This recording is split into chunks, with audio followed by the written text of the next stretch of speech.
Student, आज मैं national income का कॉन्सेप्ट इसलिए आपको क्लियर करूँगा। National income very important topic है क्लास 12th का, एंड बीकॉम में भी आता है, ग्रेजुएशन में भी आता है कॉमर्स के, ठीक है। तो national income very important concept है।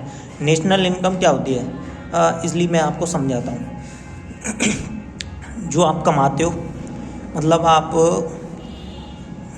इट इज़ द सम होता है फैक्टर इनकम का, जो नॉर्मल रेसिडेंट के द्वारा कमाया जाता है एक साल के अंदर। It is the sum of total factor income earn by normal resident of a country during the accounting year. यानी एक साल के अंदर 1 अप्रैल से 31 मार्च तक जो नॉर्मल रेसिडेंट द्वारा फैक्टर इनकम अर्न की जाती है, वही नेशनल इनकम में इंक्लूड होती है। इसी को नेशनल इनकम बोलते हैं। फैक्टर इनकम क्या होती है, जो आप कमाते हो अपनी सर्विस देकर, वो फैक्टर इनकम होती है, ठीक है। जो एम्प्लॉय कमाता है जॉब करके, बिजनेसमैन प्रॉफिट्स कमाते हैं, लैंडलॉर्ड रेंट कमाते हैं और इंटरेस्ट कमाते हैं, वो सब फैक्टर इनकम में इंक्लूड होते हैं। मतलब जो आप अपनी सर्विस देकर कमाते हो वो फैक्टर इनकम में आती है,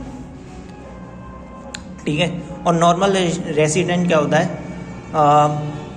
जो एक पर्सन जो एक साल के अंदर, मतलब जिस कंट्री से वो कमाता है और उसी कंट्री में रह रहा है, मतलब उसका खाना पीना सब रहना सब उसी कंट्री में है। जैसे आप हुए, मैं हुआ, मतलब आप वहीं से कमाते हो और वहीं रह रहे हो, तो आप नॉर्मल रेसिडेंट हो उस कंट्री के, वहाँ के रेसिडेंट हो।